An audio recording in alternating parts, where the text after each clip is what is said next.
Hello and welcome to the FleeceFolk Diary. My name is Azra and you can find me on Instagram and Ravelry as the Duchess of Sussex. I'm just coming off of finishing Stephen West's Mystery Musicale, so my brain has just been sort of in the musical world, and I've just seen the trailer for Wicked Part 2. So I thought it would be really fun to do a Wicked themed spin. I do a lot of fleece to yarn projects, but the issue with doing that is that although I'm working with a lot of colored fleece, I'm working on a few gray fleeces at the moment, and it's a little bit like listening to white noise, like static over and over again. Visually, I'm looking for something a bit more stimulating.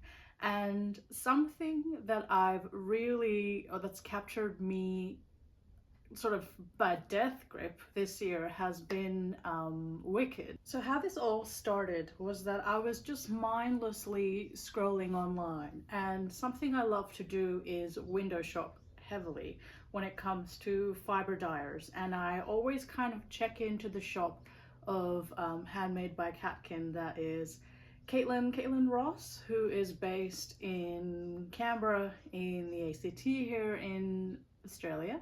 And she does a lot of really lovely colors on a lot of different bases, and I noticed that she had new stock in her shop. I was sort of captured by the fact that there were breeds that aren't naturally sort of available in Australia, and I first came across this braid here. I saw this because it was just sort of like the thumbnail. I saw this and I thought, oh gosh, that's so Elphaba. And I clicked on it, and it is called Elphaba. I don't know if that's going to focus. It is a colorway called Elphaba, and it is 100% English Shetland. I am very new to spinning Shetland. I've spun a few of Marina Skewer's Shetland blends, and I think another Shetland from Handmade by Catkin? No, it was from Cat and Sparrow, that I did for my combo spin over Tour de Fleece. But I love how well it's dyed. Sort of, I guess I'm sort of always online. I'm in that sphere anyway, but I saw this and I couldn't name it before I saw it. So before I saw the name. So that was pretty significant, and immediately my brain went, wait, if Elfie exists, then Galinda has to as well. And Galinda does. And here she is. Oh, isn't that gorgeous? And Galinda's interesting here because Galinda is dyed on 100% Faroe Island wool. This is a breed I have not tried yet, so I thought it would be a great opportunity not only to do a little themed spin of the two Elphaba and Galinda braids, but also to explore a new to me wool. And I think I will yap for a while, so I'm going to make this a two-part series. So let's get on with it. When I first saw the Elphaba and Galinda braids a couple weeks ago, maybe last week, 2 weeks ago, I'm not sure, but I've been listening to the soundtrack sort of non-stop. I think Ariana Grande and Cynthia Erivo are phenomenal vocalists, and I've just really been captured by their vocal ability, but also Stephen Schwartz, and he's the lyricist for Wicked the musical when it was and is a Broadway production. And I've watched a few videos of his inspiration behind the lyrics, and that sort of really helped me dive deep into the characters that are Elphaba and Galinda. So I thought I would break down the braids, and the spins will be inspired not just by the colors but also by the characters and my interpretation of those characters. So this is part one, and I'm going to start with Elphaba.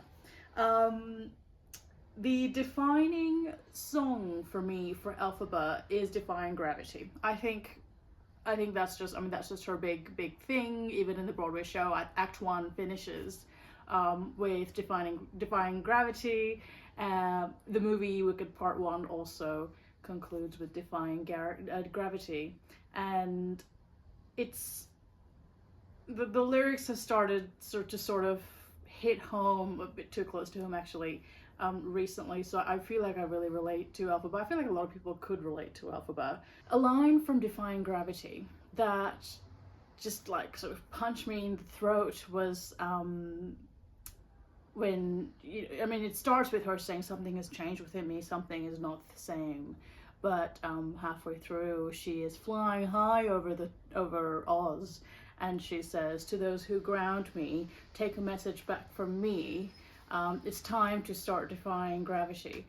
So I think I'm not going to hold her back. I'm not going to ground her. I'm going to spin her freely, you know, without the traditional way you would break down for a fractal spin, or, you know, I'm sort of breaking all the rules and just letting her come across and come through as she is, if that makes sense. Let's unravel her. Let's see what she looks like. One thing I love about how Caitlin packages is that everything is really compact. So these store really well. You can kind of store it like books or stack it up. So I'm going to just take her out of the snail. I love how fluorescent this is. I've already shown you the tag, haven't I?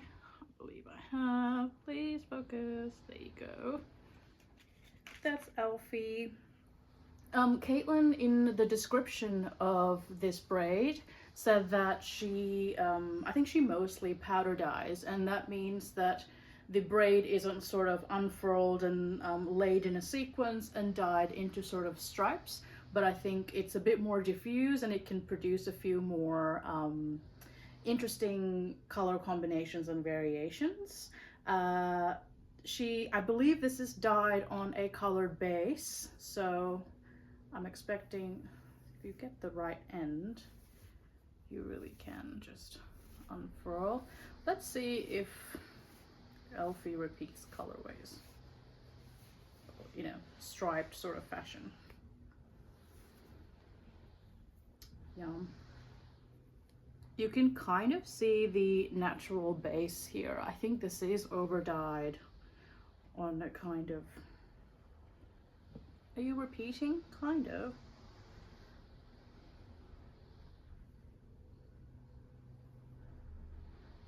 Ooh, maybe.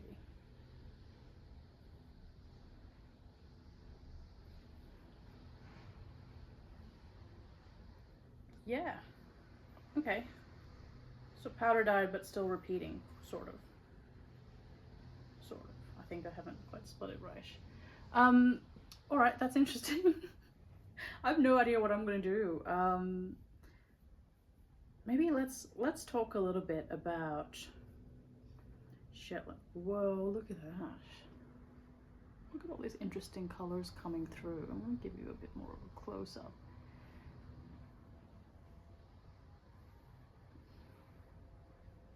That is so cool. All right, let's talk about Shetland. What do I know about Shetland? Very little, as somebody who is living in Australia and doesn't have access to raw fleece or Shetland sheep to look at. But I mean, the Shetland Isles as a whole are so prolific and has influenced spinning and knitting and fibre culture for eons. I believe Shetland sheep are relatively small-ish. I mean, they're no big merino, but their fibre is really versatile, and I know that they definitely come in a variety of colors, which you can see sort of really old-fashioned Shetland Fair Isle patterns that are so intricate but knit only in natural colors of Shetland fleece. And yeah, Shetland, I guess people can talk forever about Shetland. They're iconic, really. So I'm just fluffing up the fibre. Shetland, is it a medium wool? Maybe it can be fine. It's got tooth. It's quite toothy, so The fibers do like to sort of stick to each other. That's what makes it really amazing for color work, in my opinion, and the opinions of many. I'm so sorry about all the noises outside. But yes, I would like to spin this, and I did say I'm taking inspiration from the song Defying Gravity. One thing I want to do that feels a bit rogue, that will significantly decrease the usability of these skeins in just any project, is reflecting on the fact that Wicked is not just about a story of friendship, but it's a story of owning your power, doing what's right in the face of adversity, I guess, but also how, I think there's a saying that goes that we are the mosaic of everyone we meet. And I think in Act 2 or in Part 2 of Wicked, the musical, there is a song called For Good, and I'm going to link below a video from Stephen Schwartz, the lyricist, about how the lyrics came about for this song. But it is a duet between Elphaba and Galinda, and the song essentially talks about how people, come into our lives and the mark that they leave on our lives. So I'm gonna go a bit rogue, because one of the lyrics is that because I knew you, I have been changed for good. So I think there is forever and always a part of Elphaba in Galinda and a part of Galinda in Elphaba. So I'm going to take a chunk of Elphaba and spin it as part of Galinda's skein, and I'm gonna take a chunk of Galinda and run her through the spin of Elphaba. I have no idea how this is going to manifest in the final skein, but I just thought it was a bit romantic and I just want to do it, so let's go for it. It does mean I have to open up Galinda, so let me get to that. Okay, we are back. I have taken a little bit of Galinda to introduce to Elphaba, and I think I will take a bit of Elphaba to introduce to Galinda. This looks good. I just want to capture the colors, so I would say that's going to go meet Galinda. Off you go. This is Galinda that will be introduced to Elphaba. Elfie, how do you want to be spun? Tell me, talk to me.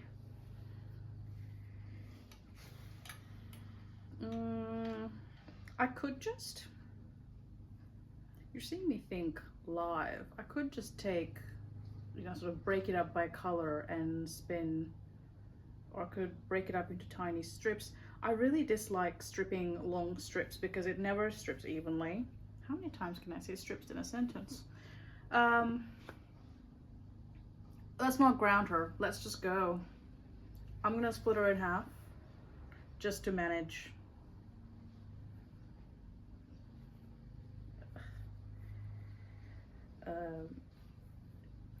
the length, because I have a limited wingspan.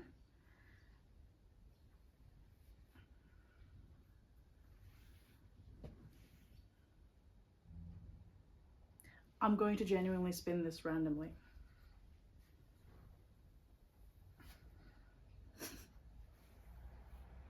I hope this is not a mistake. All right, let's go. I'm going to spin on my Ashford traditional. I don't know yet whether I'm doing a 2 or 3 ply. Given that I've just split that in half and half again, it might be a 2 ply. And I might just end up spinning her across the top. Let's see. I'm just going to take a random strip. I need to learn to not think with Elfie and just let her do her thing. The objective of this bin. For context, one of these Ashford traditional bobbins will take about 50 grams of fibre, and these are 100-gram braids. But this is one of the older models of the bobbins. Can you even see that? I don't know. And they take less than the newer ones. So we'll see. Just gonna fluff up her a tiny bit. It's not compacted, I think. It's not felted. It's just a little. It's easy enough to tease apart. Let's go. I hope this will stay in focus. I guess the question we're really asking is how far I can take a metaphor. Okay, I've got my leader, and I'm just going to get my skirt out of the way, and she's off.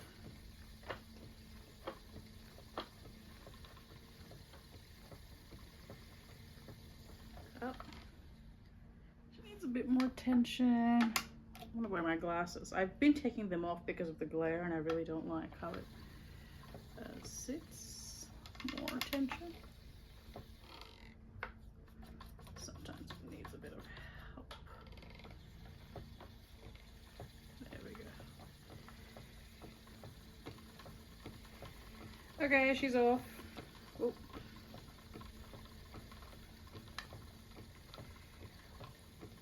And I guess we're doing short forward.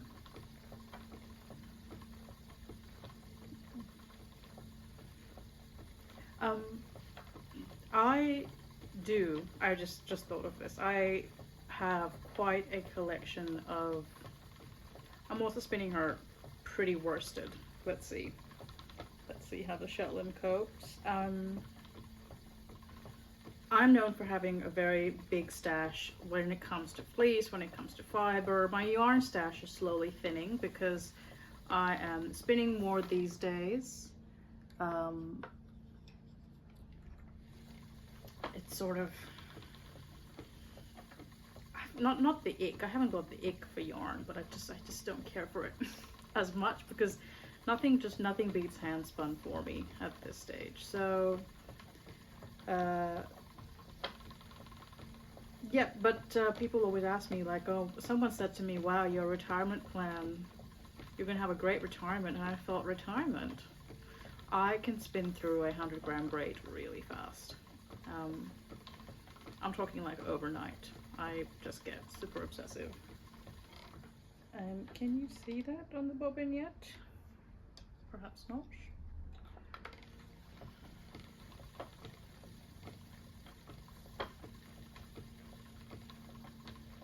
Yeah, I'm just gonna spin, get a bit of footage. I'll give you a few bobbin shots, and I'm just going to sit here. I think maybe pop some music on, pop the Wicked soundtrack, see what other bits of the lyrics I can catch.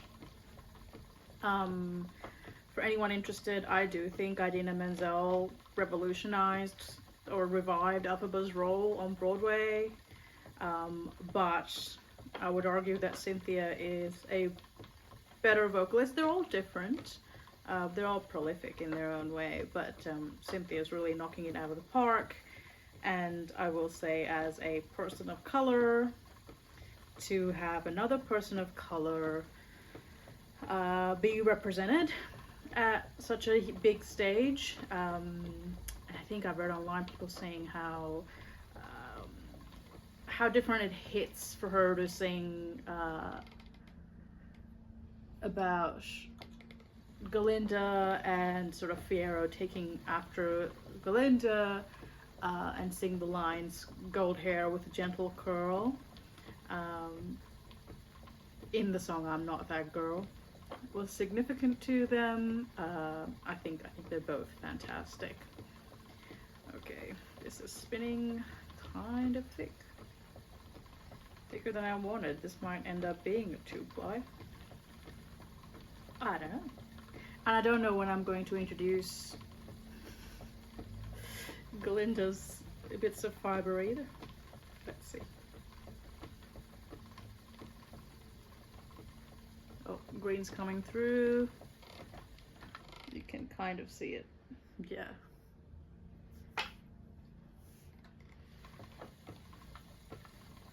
Ooh, there's a bit of blue here in my fiber. I don't know if that's visible. Wow.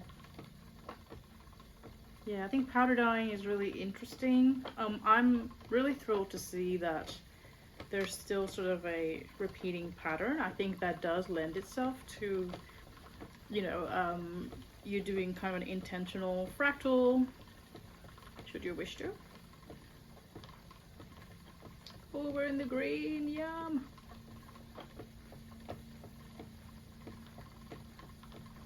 Wow, there's a lot of dimension in this, and I think part of it might be that it's dyed on colored fiber or variegated fiber. I think it's also the dyes interacting. That's gorgeous. Caitlin's amazing. I've spoken to her a couple times online, but I've also met her in person, and she is also a multi-craftual. She knits, I think she crochets, but she definitely spins, and she is a weaver as well. And she said something to me that stuck with me, because I was talking to her about like sort of getting through stash, and she said, oh yeah, there apparently was an old saying that one spinner can keep a knitter busy for a long time, but you'd need 2 spinners to keep a weaver busy. So we were kind of chuckling and talking about how much of a stash buster weaving can be. So I feel less bad too about buying more fiber and spinning more fiber that I can't get through with just my knitting needles, because I know a loom will eat it up, and you know, some of these might eventually make its way to a loom. I have no plans for these skeins, whatever they will be. Whoa, that's gorgeous. I don't know if you can see that. You can definitely see the green, I think. I was a silly Billy and I was filming in like cinematic mode or something ridiculous. So there you go. Now you should be able to see the bobbin a bit clearer. This is blending really beautifully the colors. It's kind of ironic that I said I want something a bit more stimulating after doing fleece, and I've opted for something that is mostly black and white, and therefore turning gray. Oh, but it is a lovely spin.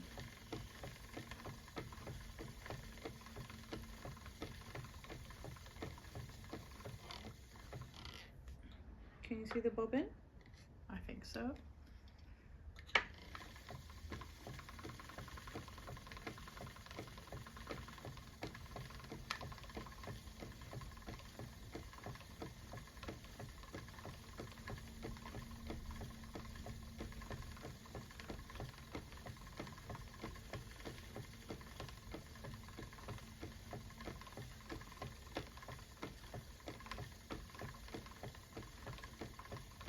I think I've decided that this will probably be a 2-ply or a 4-ply maybe, because I am spinning kind of honestly a fingering or sport weight single, and I just want to point out that it is not lost on me that I currently have Fiero nails.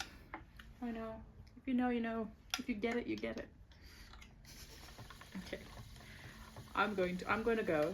When you see me, I might be wearing something different, because, or I might just get obsessed with this and spin through this. I don't know. I'm just spinning for spinning's sake. Okay, I need a bit more attention.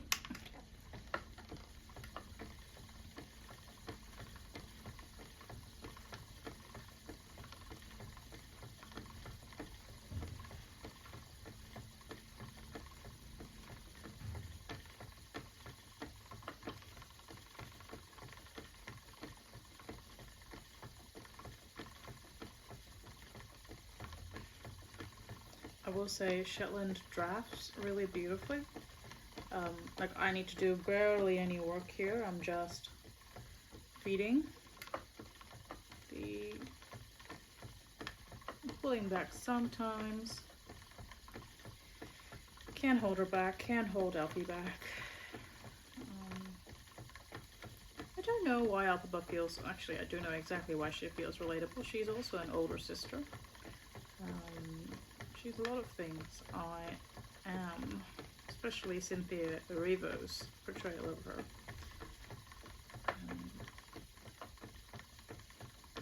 Yeah. Are you a fan? Have you read the books, etc.? I haven't read the book. I've been told I should, and that it is a slightly different take on the musical. I've seen the music. I've seen like a local school production of the musical. I was very reluctant. I think I spoke about being too cool for school in the past in my Westnitz Musicale Shawl video. But I am no longer. I'm okay with liking mainstream things. So I avoided the Wicked Part 1 movie for the longest time. What actually happened was I was so stressed out and busy at work that we went to watch it at the cinemas, and I think the movie is something like 2.5 hours long, and that's just part 1, mind you, so I fell asleep. I was too stressed, too tired, I fell asleep, so I kind of missed it, and then somebody somewhere in some house was watching it, and I kind of filled in the bits that I missed. Okay, this video is going to get very boring very fast. I'm going to cut and see you when the bobbins are fuller.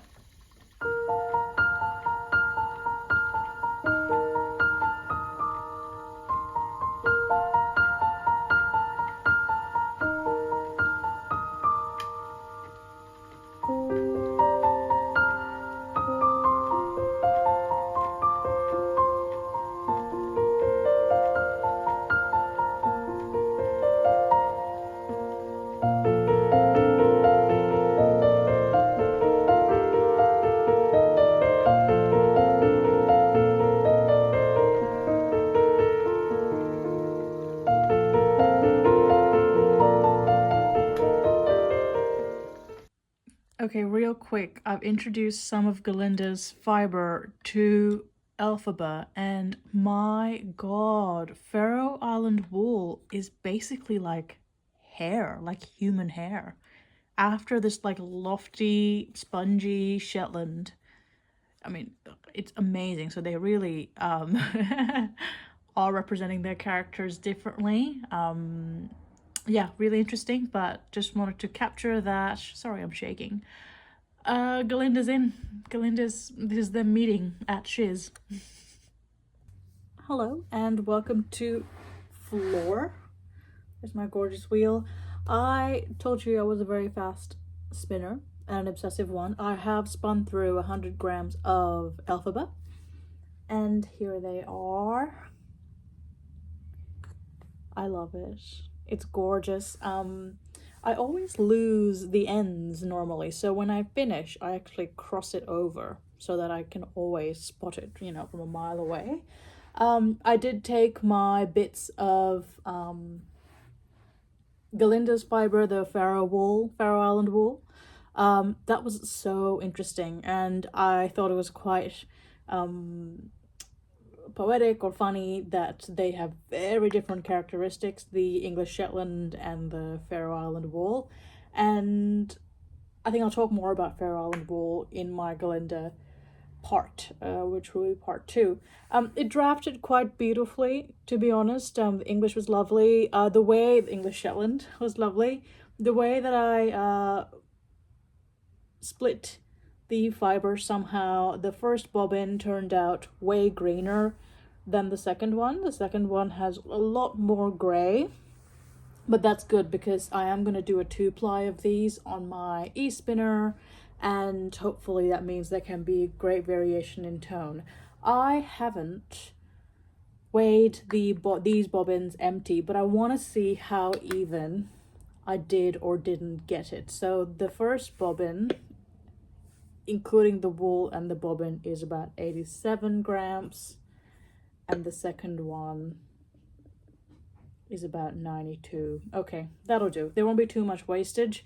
When I reach the end, I think what I will do is, because the 2-ply, have a plying bracelet if needed, and finish all the yarn. I don't want any of this left over. I don't know if I believe in resting bobbins. I've recently watched a Julian Eve video on this. I'd love to know if you, the viewer, if you believe in resting bobbins. Some people say, you know, more than overnight, a week or whatever. I can't relate. Oh, if I had the energy, I would ply this right now, but I think I need to have a break. Tend to some things, you know. House won't vacuum itself, so I'll do that. I'll show you a bit of my plying when I tend to it tomorrow morning. I'll probably be in my pajamas, but it's fine, we're friends. I'm excited to see how this comes out. Bye. Okay, we're ready for plying. I've got a green bobbin from my lovely Elphaba. Look at her, beautiful.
Just wanted to capture the first instance of Glinda and Elphaba meeting on this plying.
I've just finished plying both skeins. I wanted to ply them both at the same time, just because I knew if I plied one, I would just be staring at it, and I was right, because I am staring at my current one. This is Elphaba, unfinished 2-ply. She's gorgeous. One thing I want to mention is that Caitlin always includes, with her orders, some washing instructions. And I'll pop this down below. When I met her recently, she said she actually got this from like a 1950s or 60s magazine. And it basically just says to hand wash in lukewarm water using mild liquid soap or approved wool detergent. Submerge in water and soap for 5 minutes. Gently squeeze out the water. Do not twist or wring the... It says garment, but I think it kind of applies to skeins as well. Well, there you have it. I've just edited most of the footage that I had, and I'm going to make this really quick because I do want a short-ish video. Here she is. This is Elfie. Oh, she's showing up a little. There we go. That's more like it. I love how the colors just sort of melted and toned right down in the final skein, And something really funny is that there's a lot of spring in this because of the Shetland, but I can tell that the characteristic of the Faroe Island wool is so different that it's making it look wobbly and kinky, because the Faroe Island wool just sort of hangs long. It's not as springy as the Shetland, but I've really enjoyed spinning this. I've enjoyed plying and skeining it up. The colors are really wonderful. Caitlin does have currently the Elphaba and Galinda colorways in stock on her store, which I will link below, on a bunch of different bases, so you don't have to spin the Shetland and the Faroe Island. You can find both colorways on both bases and more, I believe, when I checked last night. This is the logo you're looking for.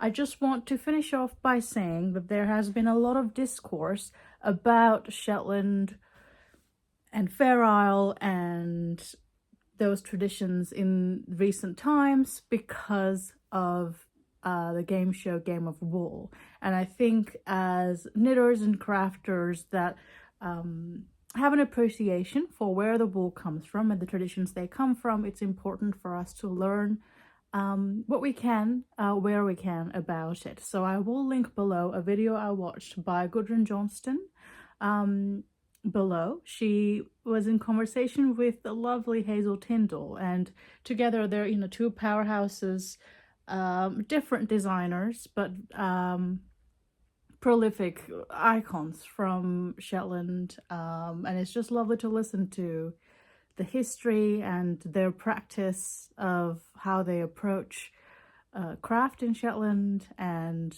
yeah, just the heritage of it all. So I think it's worth a watch.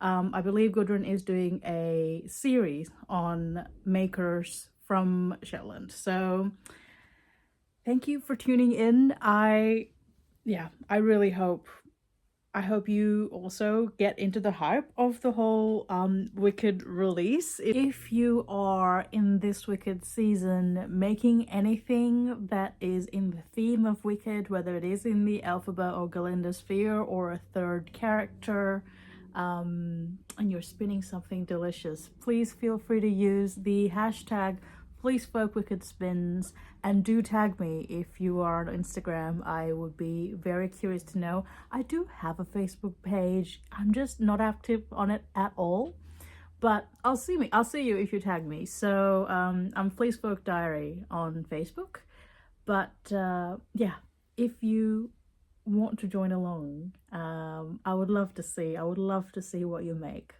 Anyway, I'll see you next episode.